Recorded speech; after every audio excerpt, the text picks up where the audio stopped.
Assalamualaikum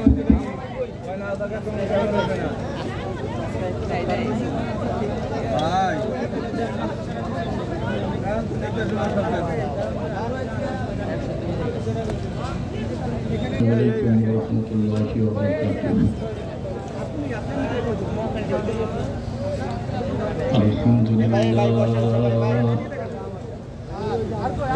Alhamdulillah nahmaduhu wa nasta'inuhu wa nastaghfiruh wa na'udzu billahi min shururi anfusina wa min sayyiati a'malina. من يهده الله فلا مضل له ومن يضلله فلا هادي له ونشهد أن لا إله إلا الله وحده لا شريك له ونشهد أن محمدا عبده ورسوله أما بعد فأعوذ بالله من الشيطان الرجيم بسم الله الرحمن الرحيم والذي أرسل رسوله بالهدى ودين الحق ليظهره على الدين كله ولو كره المشركون صدق الله العظيم وقال تعالى إن الله وملائكته يصلون على النبي يا أيها الذين آمنوا صلوا عليه وسلموا تسليما اللهم صل على محمد وعلى آل محمد كما صليت على إبراهيم وعلى آل إبراهيم إنك حميد مجيد اللهم بارك على محمد وعلى آل محمد كما باركت على إبراهيم وعلى آل إبراهيم إنك حميد مجيد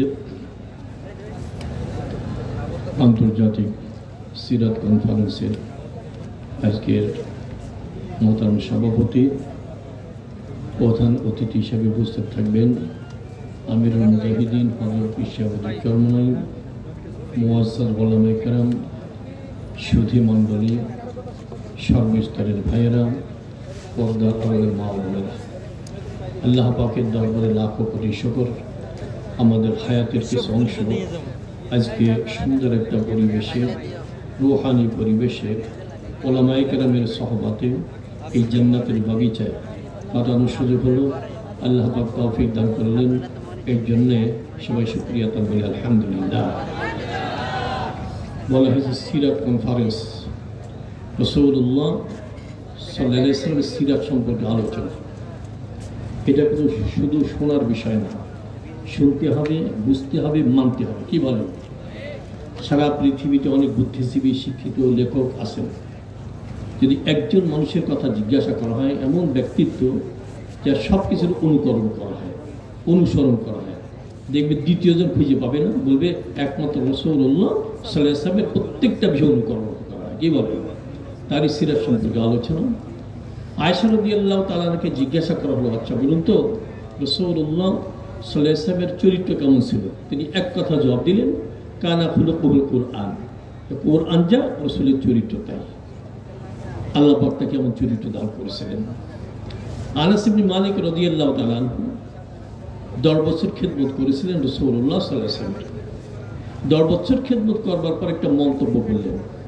এই 10টা বছর খেদমত করলাম এর মধ্যে আল্লাহ পাকের হাবিব একটা বারের জন্য আমাকে এই কথা বলেন নাই আনাস তুমি এই কথা কেন করেছো কেন করো নাই কেমন চরিত্র অধিকারী ছিলেন যায়েদ রাদিয়াল্লাহু তাআলা একবার মায়ের সঙ্গে নানা বাড়িতে বেড়াতে গেছেন তখন মদিনার অবস্থা কি ছিল এক গোত্র আরেক গোত্রকে আক্রমণ করত যায়েদ যখন বেড়াতে গিয়েছে নানার গোত্রকে আক্রমণ করেছে অন্য গোত্র অনেকে আহত হয়েছে অনেকে নিহত হয়েছে বন্দী হয়েছে তার মধ্যে যায়েদ রাদিয়াল্লাহু তাআলা তিনিও বন্দী হয়ে গেছেন তারা কিছুদিন রাখার পর সিদ্ধান্ত নিল তাকে বাজারে বিক্রয় করবে বাজারে উঠানো হলো, অনেক খরিদ্দার আসে, শেষ পর্যন্ত একজন খরিদ্দারের সঙ্গে কন্ট্যাক্ট হলো, তার নাম হাকিম ইবনে হিজাম।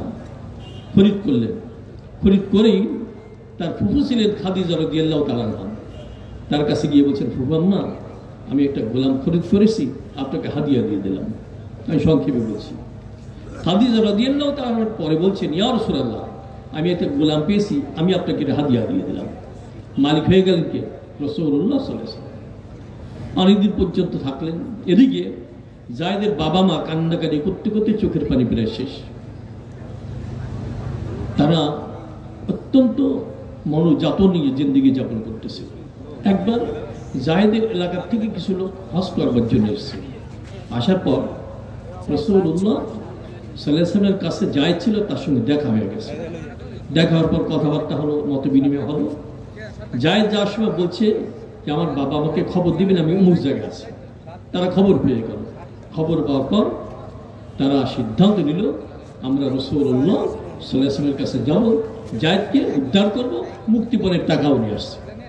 এই সেখানে রাসূলুল্লাহ সাল্লাল্লাহু আলাইহি ওয়াসাল্লাম মসজিদে আসেন। এবার গেলেন সেখানে, গিয়ে বলছে, ইয়া রাসূলুল্লাহ আপনার দয়ার কথা শুনেছি, মায়ের কথা শুনেছি। ইয়া রাসূলুল্লাহ আমাদের একটা সন্তান আপনার কাছে আছে, আমরা চাই আমাদের সাথে দিয়ে দেন, মুক্তিপণের টাকাও আমাদের কাছে আছে। রাসূলুল্লাহ সাল্লাল্লাহু আলাইহি ওয়াসাল্লাম বললেন, আমি তো আপনাদের একার কথা দিতে পারি না, আমি জায়েদের সঙ্গে কথা বলবো। জায়েদ যদি যেতে চায় নিয়ে যাবেন, আর না যেতে চায় আমি তাকে পেরেশান দিতে পারবো। জায়েদ আসলো, চেনো? বলে হ্যাঁ ইনি আমার বাবা, ইনি আমার চাচা। আপনার বলে এই কে? বলে এই তো আমাদের সেই ছেলে। জায়েদ তোমার সিদ্ধান্তই চূড়ান্ত হবে, যদি যেতে চাও যেতে পারবে, থাকলে থাকতে পারবে। জায়েদ বলছি কি, ইয়া রাসূলুল্লাহ আপনার কাছে আমি কোথাও যেতে রাজি না।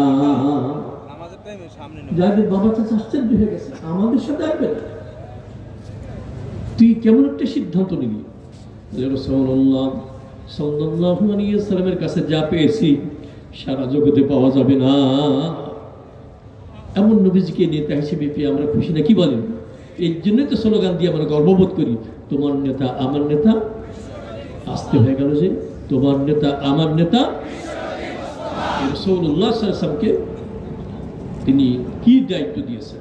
আল্লাহ পাক আয়াতে বলেছেন, বিসমিল্লাহির রহমানির রহিম, ওয়াল্লাযী আরসালা রাসূলাহু বিল হুদা ওয়া দীনিল হাক্কি লিইয়ুযহিরাহু আলাদ দীনি কুল্লি ওয়ালাউ কারিহাল মুশরিকুন। আল্লাহ পাক বলেছেন আমার হাবিবকে দুইটা জিনিস দিয়ে পাঠালাম। কয়টা? একটা হলো হেদায়েত, একটা খাঁটি দ্বীন। হেদায়েত আর ইসলাম দিয়ে পাঠালাম। কি জন্য? লিইয়ুযহিরাহু আলাদ দীনি কুল্লি, যত মতবাদ যত মতাদর্শ আছে সব কিছু দাফন করে ইসলামকে বিজয়ী করবার জন্য পাঠিয়েছি। এই বিজয় করার জন্য আল্লাহ পাকের হাবিবের জিন্দেগি কোথায় গিয়ে পৌঁছিল, কি কষ্ট করেছেন। আল্লাহ পাক এক আয়াতে বলছেন, আপনাকে দেখলে মনে হয় আপনি নিজেকে শেষ করে দিচ্ছেন। একবার সাহাবা কেরাম দেখলেন রাসূলুল্লাহ সাল্লাল্লাহু আলাইহি ওয়াসাল্লামের কয়েকটা দাড়ি মোবারক পেকে গেছে।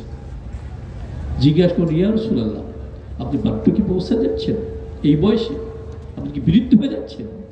তখন বললেন, কোরআনে পাকে একটা সূরা রয়েছে সূরা হুদ, এই সূরা হুদ আমাকে বুড়ো বানায় ফেলতেছে। তাই এই সূরা বিষয়টা কি? ব্যাখ্যাকারীরা বলেন এই সূরার মধ্যে অনেক আযাব গজবের কথা আছে, এইসব চিন্তা করেছেন। আব্দুল্লাহ ইবনে আব্বাস রাদিয়াল্লাহু তাআলা ব্যাখ্যা করেছেন এই সূরার মধ্যে একটা আয়াত আছে, সেটা কি? বিসমিল্লাহির রহমানির রহিম, ফাস্তাকিম কামা উমিরতা ওয়া মান তাবা মাআকা ওয়া লা তাতগাউ ইন্নাহু বিমা তা'মালুনা বাসীর।